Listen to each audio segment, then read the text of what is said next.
سلام زي خبركم تقاتلتي إريتريان ميديا نيتورك زينا وشتن وصان إنه مساهم من تصنح بيتروس منقس مس سليمان اسمع عبدينا بقدام النت تارس زينا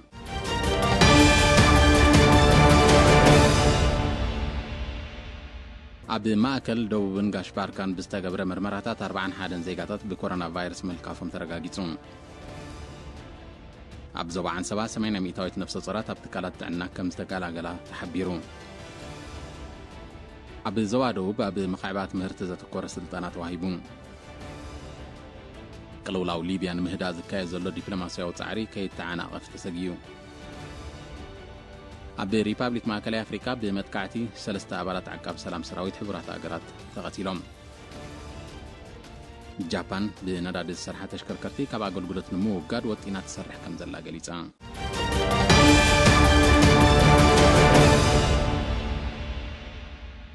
حبريتا كاب منستر طعنا اب زوباتات ماكل دبوبن غاش باركان اب زركب موشب ماكلاتن كفلتات تملالست حموماتن تمال 25 تحساس بزتقبر ناي لابوراتوري مرمراتات 41 زيغاتات بكورونا فيروس ملكافهم ترغاغيصوم كابزيوم توم 33 اب استفلالي كبابيتات اسمرا اب زركب كفلتات تملالست حمومات 6 اب موشب ماكل عدخالا زوبا دبوب كلتا دما اب موشب ماكل غوردس زوبا غاش باركا بزتقبر مرمراتات يوم ملكفتهم ترغاغيص زلوم اب ايرترا تقلالا قطر بكورونا فيروس زتلقف زيغاتات كسابت مالي 992 كخون كله 600 كابوم حاويم استفانو حاده بموت استفلي 391 دما غنا اب هوسبيتالات تعقيبهم زركوبيوم منستر طعنا 25 تحساس 2020 عب زوبعن سبا غونغونتي عب زرغحت كالات عنا عقم سبن مسارحيتات نستغبروا وفري نقحات حبرتسب كبن مبال بزتقايده صعري 800 نفس صورات عب تكالات عنا كم زغالاغلات حبيرو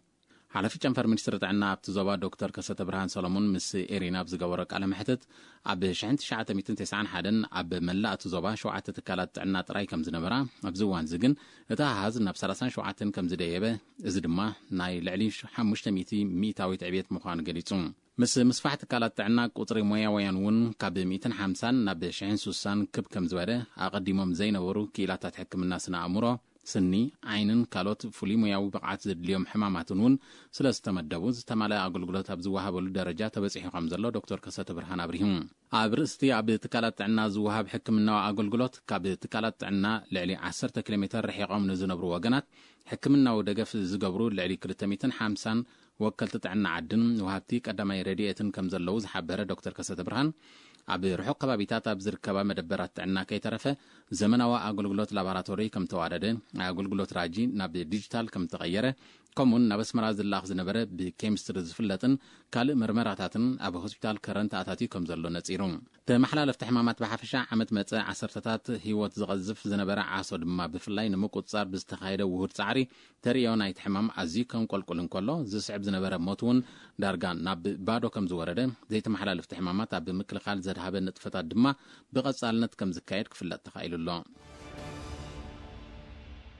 جنفر منستر حرشا زوبا دبوب كاب نوس زوباتات صرونا سغنيتي دباروا مندفران مايمنن نزتواصو ابالاتو اب مربح نهبي دورهن ناي صبا كبتن كومون حفشاو كتتل طعنا انساتات زتوكر سلطنا هيبوم ابتي كاب 14 كتاب 10 تحساس اب كتما دباروا استواب سلطنا بزعبا مربح نهبي بمنصرا كبابياو اقداسنتو قطباوي ربحون اغبابا تحزانا مغاغبان درهو محدرة نيتصابا كبتي كومون اب كبابينا زرائي حماماتن افواو سؤمن سفيح مياو مغلصتات تواهيبوم مهرت معر انقاقحون صبان مسغبو محدرة ام مغاغبان كنكنن كمستاتاسر زحبرو كيلاتات حرستوت بسنا فلتات تدغفه نطفتات كسلاسلو منتي مياو دغف كغبرلهم كم زغبا غليصوم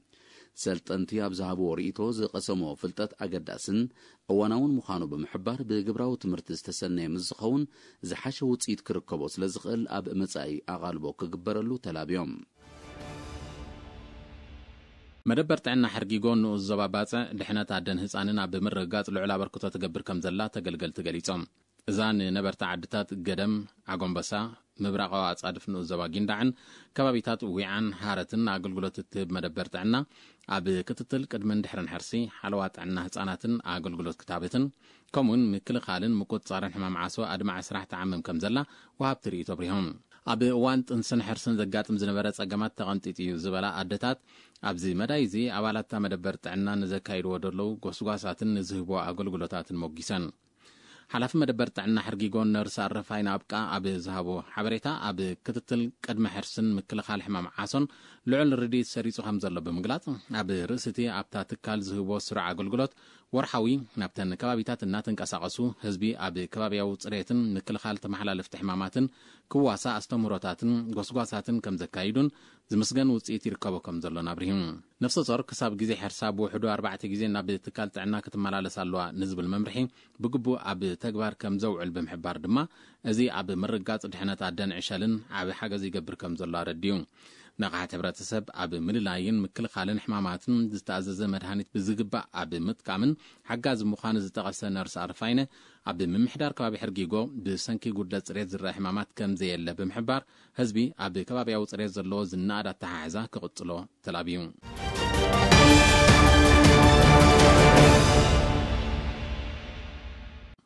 ዜና ወጻኢ መራሒ ዕጡቃት ተቃወምቲ ወገናት ሊብያ ጀነራል ኸሊፋ ሓፍተር ሰራዊቱ ኣብታ ሃገር ተዋፊሩ ኣብ ልዕሊ ዘሎ ሰራዊት ቱርኪ ወታደራዊ ስርሒት ክካየድ ኣዚዙ በዚ ድማ ኣስታት 10 ዓመት ዘቕፀረ ቅልውላው ሊብያ ብሰላም ንምዕራፍ ዝካየድ ዘሎ ዲፕሎማስያዊ ጻዕርን ተመዝጊቡ ዘሎ እወታዊ ምዕባለታትን ከይኩለፍ ከም ዘስግእ ይግለጽ ኣሎ ኣብ ዝሓለፈ ወርሒ ጥቅምቲ ኣብ መንጎ መንግስትን ዕጡቃት ወገናት ሊብያን ድሕሪ ዝተበጽሐ ስምምዕ ምቁራጽ ተኽሲ እታ ሰሜን ኣፍሪካዊት ሃገር ብተዛማዲ ኣብ ዝሓሸ ኩነታት ከም ዘላ ጸብጻባት ይሕብሩ ይኹን እምበር ዕጡቃት ወገናት ኣብ ልዕሊ ሰራዊት ቱርኪ ስርሒት ምስ ዝጅምሩ እቲ ወጥሪ ናብቲ ዝነበሮ ክምለስ ከም ዝኽእል ተንተንቲ ኩነታት ሰሜን ኣፍሪካ ይእምቱ ቱርክን መንግስቲ ሊብያ ንምድጋፍ ኣንጻርቶም ብጀነራል ኸሊፋ ሓፍተር ዝምርሑ ዕጡቃት ስርሒት ክተካይድ ከም ጸንሐት ይፍለጥ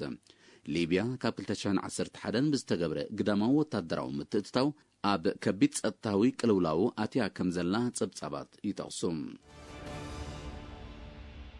ኣብ ሪፐብሊክ ማእከላይ ኣፍሪካ ትማሊ 25 ታሕሳስ ብዝተኻየደ መጥቃዕቲ ብውሕዱ 3 ኣባላት ዓቃብ ሰላም ሰራዊት ውድብ ሕቡራት ሃገራት ከም ተቐትሉ ካብቲ ከባቢ ዝተፈነወ ዜና ረድዩ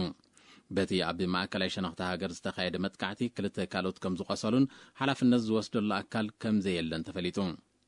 ነቲ መጥቃዕቲ ዝኾነነ ውድብ ሕቡራት ሃገራት ፈጸምቲ ንምልላይ መርመራ ክካየድ ጸዊዑ ኣሎ እቲ ፍጻሜ ዕጡቃት ተቃወምቲ ሓይልታት ሪፐብሊክ ማእከላይ ኣፍሪካ ን3 መዓልታት ዝጸንሕ ተኽሲ ናይ ምቁራጽ ስጉምቲ ድሕሪ ምውሳዶም ዝስዕብ ዘሎ እቲ መጥቃዕቲ ንጸጥታዊ ቅልውላውታ ኣብ ውግእ ሕድሕድ ተሸሚማ ዘላ ሪፐብሊክ ማእከላይ ኣፍሪካ መሊሱ ከኽርሮ ከም ዝኽእል ናይ ቀረባ ተዓዘብቲ ይሕብሩ ሕቡራት ሃገራት ነቲ ኣብ 2013 ዝተወልዐ ዓሌታዊ መልክዕ ዝሓዘ ግጭት ንምህዳእ ናብታ ሃገር ኣሽሓት ወታደራት ኣዋፊሩ እኳ እንተሎ ዛጊት ዝመፀ እወታዊ ለውጢ ከም ዘየለ ምስ ኩነታት ከባቢ ቅርበት ዘለዎም ወገናት ይገልጹ ጃፓን ኣብ ዝመጽእ 15 ዓመታት ብነዳዲ ዝሰርሓ ተሽከርከርቲ ካብ ኣገልግሎት ንምውጋድ ወጢና ትሰርሕ ከም ዘላ ገሊጻ እቲ ውጥን ኣካልቲ ክሳብ 2050 ክትወቕዖ መዲባ ዘላ ዜሮ መጠን ትፋእ ካርቦን ምዃኑ እዮም ሰብ መዚ ጃፓን ዝሕብሩ እታ ሃገር ኣቐዲማ እውን ካብ መፋርቕ 2030 መሸጣ ብነዳዲ ዝንቀሳቐሳ መካይን ክተቋርጾ ከም እትኽእል ከም መተካእታ ድማ ብኤሌክትሪክ ዝሰርሓ መካይን ብብዝሒ ከም እተፍሪ ምሕባራ ይዝከር ቀዳማይ ሚኒስትር ጃፓን ዮሺሂዳ ሱጋ ኣብ 2050 መጠን ትፋእ ካርቦን ናብ ደረጃ ዜሮ ንምውራድ መብጽዓ ከም ዝኣተወ ኣይርስዕን መንግስቲ ጃፓን ቁጠባ ሃገሩ ንምብርባር ኣብ ዝሓለፈ ቀረባ ግዜ ዝሰልዖ 945 ቢልዮን ዶላር ክሊማው ምዝባል ንምግታእ ተታሒዙ ኣብ ዘሎ ሓምላይ ውጥን ዓብይ ኣስተዋጽኦ ከም ዝህልዎ እዩ ዝግለጽ እታ ሃገር ኣብዚ እዋን እዚ ኣስታት 20 ሚእታዊት ንዘሎ ተጠቃምነት ተተካየ ጸዓት ኣብ 2050 ናብ 30 ሚእታዊት ክትዕብዮ ወጢና ኣላ ተጠቃምነት ተተካየ ጸዓት እናዓበየ ኣብ ዝመጸሉ ዘሎ ነዳዲ ከም ምንጪ ጸዓት ዘብቅዓሉ ግዜ ክሓጽር ከም ዝኽእል ክኢላታት ይሕብሩ ካብ መካይን ዝትፋእ በካሊ ጋዛት ሓደ ካብ ጠንቅታት ክሊማዊ ዋዒ ዓለምና ምዃኑ እቶም ክኢላታት የረድኡ ኣብ ከተማ ናሽቪል ሕቡራት መንግስታት ኣሜሪካ ትማሊ 25 ታሕሳስ ኣብ መኪና ዝተጻወደ ተፈንጃሪ ምብራዕ ብዝተፈጸመ መጥቃዕቲ ብውሕዱ 3 ሰባት ከም ዝቆሰሉ ተቃሊሑ ሰብ መዚ ፖሊስታ ከተማ ኣብ ዝሃቦ መግለጺ እቲ ኣብ ማእከላይ ሸነኽታ ከተማ ዝተፈጸመ መጥቃዕቲ ደሜደይልካ ዝተገብረ ምዃኑ ብምጥቃስ ኣብ ህንጻታት መካይንን ካልእ ንዋትን ዕንወት ከም ዝወረደ ሓቢሮም እቶም ሰብ መዚ ወሲኾም እቲ ፍጻመ ይምርመር ከም ዘሎ ካብ ምጥቃስ ሓሊፎም ብዛዕባ በቲ ገበን ዝጥርጠሩ ዛጊት ዝሃብዎ ሓበሬታ የለን እቲ መጥቃዕቲ ኣብ ሰዓታት ንግሆ ብምፍጻሙ ሰብኣዊ ክሳራ ክጎድል ከም ዝኽኣለየን ማዕከናት ዜና ዘቃላሕ ዘለዋ እቲ ፍጻመ ኣብ ኣሜሪካ ብሓፈሻ ኣብ ዓበይቲ ከተማታት ድማ ብፍላይ ምስ ቅንያት በዓል ልደትን ሓድሽ ዓመትን ሽበራዊ መጥቃዕቲ ክፍጸም ከም ዝኽእል ንዘሎ ስጋት ከም ዘዕረጎ ይግለጽ። ብ11 ታሕሳስ ኣብ ሰሜናዊ ምዕራብ ናይጄርያ ኣብ ትርከብ ሓዳሪት ቤት ትምህርቲ ዝተኻየደ ብተኹሲ ዝተሰነየ ጭውያ 344 ተማሃሮ ብሰንኪ ዝምታ ከብትን መጋሃጫን ኣብ መንጎ ቀቢላታት ዝተፈጥረ ዘይምቅዳው ምዃኑ ሰብ መዝተ ሃገር ሓቢሮም። ነቶም ቆልዑ ነፃ ንምውፃእ ምስቶም ጨወይቲ ኣብ ዝተኻየደ ዘተ ዝተሳተፉ ሰብ መዝት ጸጥታ ናይጄርያ እቲ ጭውያ ምስቲ ሽበራዊ ጉጅለ ቦኮ ሓራም ኣብ 2014 ዘካየዶ ጭውያ 271 ደቂ ኣንስትዮ ዝመሳሰለ እኳ እንተኾነ በቲ ሽበራዊ ጉጅለ ከም ዘይተፈጸመ ኣነጺሮም። በመሰረት ሓበሬታቶም ሰብ መዚ እቶም ድሕሪ 6 መዓልታት ነፃ ዝተለቁ ተምሃሮ ብኣባላት ቀቢላ ፎላኒ ዝኾኑ ዕጡቋት እዮም ተጨውዮም ነይሮም። እቲ ጭውያ ተምሃሮ ነቲ ኣብቲ ከባቢ ዝርከብ ቀቢላዊ ፍልሊ ዝጠንቁ ግጭት ናብ ሓድሽ ምዕራፍ ከየስግሮ ከም ዘስግእ ዝጠቐስቶም ሰብ መዚ ንዝተፈጥረ ጸጥታዊ ስጋት ብሰላማዊ መንገዲ ንምፍታሕ ጻዕርታት ይካየድ ከም ዘሎ ኣረዲኦም። ኣብ ሰሜናዊ ምዕራብ ናይጄርያ ኣብ መንጎቶም ሰብኽ ሳግማዊ ነብሮ ዝመርሑ ቀቢላ ፉላንን ብሕርሻን መጓሰን ዝነብሩ ቀቢላ ሃውሳን ቀጻሊ ግጭት ክውላዕ ምጽንሑ ዘሓበሩ ጸብጻባት ብሰንኩ ኣሽሓት ከም እተቐትሉን 10 ኣሽሓት ግዳይ ምምዝባል ከም ዝኾኑን ጸብጻባት ይገልጹ። ኣብ ቀዳማይ መንፈቕ ናይዚ ዓመት ዝጥራይ ብውሕዱ 1,100 ሰባት ብቀቢላዊ ግጭት ከም እተቐትሉ እዮም ዝሕብሩ።